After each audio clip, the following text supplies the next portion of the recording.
Hi. So in this session, that is actually the second session of NCERT preparedness. So this can be helpful for those who are looking for CDS 2020 as well as the CAPF exam. You all are aware, as well as we discussed, that NCERT is an integral part of the preparation, right? So in the last video, in the previous one, we talked about some questions of the NCERT geography, that was from class 8th. So today I have some questions, that is approximately 5 questions, just as a sample. You can say that this is, I just wanted to tell you these things, right? That I have taken completely the ditto from the NCERT class 12th, that is a political science book. Topic is politics after independence, right? So you can say that India after independence based question, post independence history कह लो, post independence polity कह लो, उससे related कुछ questions है that I have ditto taken from the NCERT's books, which is kind of religious books for the UPSC aspirants, right? So you might be preparing for CDS or maybe CAPF. Let's have a look and check whether you really know the answer of these questions or not, right? That can boost your confidence. Yes, you are doing good with the NCERTs. So let's question number 1. So मैं थोड़ा सा elaborate करने की कोशिश करूंगा because I don't have written the complete question due to the lack of space here. I will just give you a hint. Standstill agreement that was signed in 1947 with which province, which state, जो भी आप कहना चाहते हो, Indian government has signed this standstill agreement किसके साथ, right? Question number 1. Second, who were Rajakars? ये आपने NCERT के लाइन में है बट आपने पढ़ा कि नहीं, ये आपको जानना है. Who were Rajakars? All from the this NCERT Polity After Independence Chapter 1. ये सारे क्वेश्चन मैंने चैप्टर 1 से लिए हैं, आपको आराम से मिल जाएगा वहां पे. आप अगर पढ़ते होंगे या पढ़े होंगे तो आप जानते भी होंगे. Next third, this is actually Razakars, आपको जानना चाहिए. Third, name the first state to hold an election on universal adult franchise. I don't need to discuss what is UF, right? ये आपको पता है यूनिवर्सल एडल्ट फ्रेंचाइज कौन है. तो जो भारत के जितने स्टेट्स हैं, you can say that after independence, किस स्टेट ने पहला यूएएफ करवाया था? That was done in June 1948. Standstill agreement was signed in 1947, right? कौन सा स्टेट है, राइट? ये बड़ा इंपॉर्टेंट भी है actually because this is generally in news in recent context as well. बराबर ही डिस्प्यूट में रहता है ये स्टेट न्यूज में. Next fourth question, that is merger agreement. So the name of agreement is merger agreement. Was signed by which state with government of India? कौन से state ने साइन किया? और इसी साइन की वजह से बहुत सारा विवाद आज भी है. बट आंसर जम्मू कश्मीर नहीं है, तो आप इसको मत जम्मू कश्मीर मत बोल देना. That is a immature answer. इतना मतलब इमेच्योर ही कहूंगा मैं उसको. फिफ्थ, जैसे कि आप देखो आजकल ट्रेंड्स आ रहा है कि कोई कोट वो देंगे, एनसीईआरटी के बॉक्स से आपको कोई कोट दे देंगे and they will ask you who said this or who mentioned this, we are talking about which personality. इस टाइप से होता है. So there is a line, there was a magazine which was popular at that time. आज की date में भी वैसा एक मैगजीन है, राइट? नेहरू जिसने लिखा था, Nehru would live to confess failure of universal adult franchise in India. इसने लिखा था जब when India was all set to conduct its first free election, that is post independence election.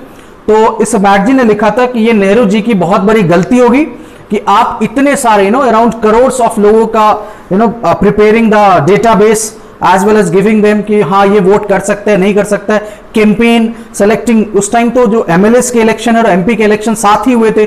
So conducting both the elections at a once was a big deal. Of course India जब independent हुई बहुत सारी responsibility थी. And the election commission जब वो बना and Sukumar Sen came to the power, right? So it was a big deal and all over abroad as well. आप बाहर के भी जो आर्टिकल्स थे उन्होंने कहा था कि ये बड़ा मुश्किल काम है. And this quote has been mentioned in NCERT. There was a magazine which read that कि नेहरू जी आगे जिंदा रह के खुद इस फेलियर को देखेंगे और रिग्रेट करेंगे, राइट? बट ऐसा हुआ नहीं, इंडिया ने सक्सेसफुली कराया था. तो इस मैगजीन का आपको नाम बताना है. So these are 5 beautiful questions which I feel that कि अगर आप इस 5 में से 3 क्वेश्चन का आंसर जानते हैं, इट मीन्स दैट कि you have done your NCERT homework carefully. आप वाकई अच्छा काम कर रहे हैं, आपने वाकई अच्छी पढ़ाई की है, आपको कहीं कोई टेंशन लेने की जरूरत नहीं. जैसे आप कर रहे हैं करते रहिए, it will be good. So let's reveal out the answer. अब तक आपने सोच लिया होगा, right? It's not a quiz show. ये क्विज तो है नहीं, मैं आपको आंसर ही बताता हूं. आप एनसीईआरटी चैप्टर 1 में इन सारे क्वेश्चन का आंसर देख सकते हैं।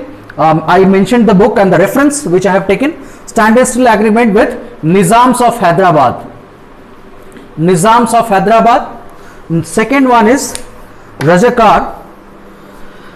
ये जो है ना देखो,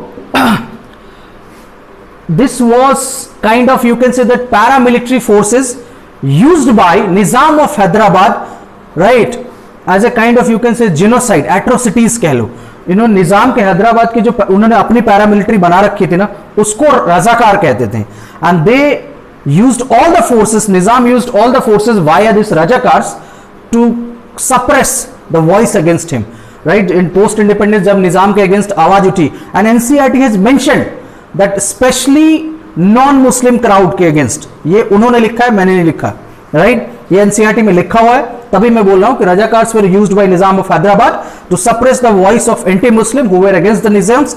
बहुत ब्रूटली उनका मर्डर किया गया। You can check out the words of the NCERT, brutally murdered, beaten, raped, ये सब वर्ड एनसीईआरटी ने लिखा है। So Razakars were the paramilitary forces by Nizam of Hyderabad. First state to hold an election on this was Manipur, right, Manipur, right. राजा का नाम भी है बोध चंद्र सिंह। मणिपुर, उन्होंने इलेक्शन मतलब प्रेशर में आके लोकल, जो जब आजाद हो गए तो लोकल के अंदर इन्हें अब इलेक्शन कराना पड़ेगा, we want to remove the monarchy system, तो Manipur was the first state.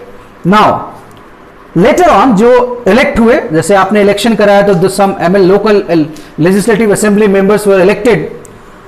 So later on the Bodh Chandra Singh, the raja of Manipur at the time, he मॉज ए गवर्नमेंट ऑफ इंडिया ने डायरेक्ट उनसे बात करके मणिपुर को अपने में मर्ज कर लिया as a state, right. MLAs were not consulted, MLAs of Manipur were not consulted, I should not say MLAs, legislative assembly के जो मेंबर थे जो इलेक्ट हुए थे उनसे कंसल्ट नहीं किया गया। And government of India sign merger agreement directly in talks with the raja, right. तो एमएलएज बड़े नाखुश थे, गुस्से में हो गए इस बात से लेके, राइट। और ये आज तक डिस्प्यूट है। So this dispute is still going on, आज भी न्यूज में रहता है। तो this was with Manipur. Which magazine, right, so name of the magazine was not times of India, not Hindustan times, option में यही होता आपके, टाइम मैगजीन भी नहीं था। ऑर्गेनाइजर, ये same question, this type of question was asked recently in NDA as well, which magazine quoted Gandhi this, तो मैंने भी वैसे ही क्वेश्चन उठाया, which magazine, specially from the NCERT. So this are the 5 questions, आप खुद को क्रॉस चेक कर लें, एंड आई विश कि आप इसी अनुसार, राइट, इन अकॉर्डेंस विथ, आप अपने चैप्टर्स जब पढ़े, try to make hand notes, right. This is what we follow actually, हम भी यही करते हैं। When we prepare the MCQs, we look after this terms that comes after expertise. I hope these questions might give you an insight how to actually prepare for the UPSC level exams, right? That's all for this video. We'll come up with the next one. Thank you. All the best.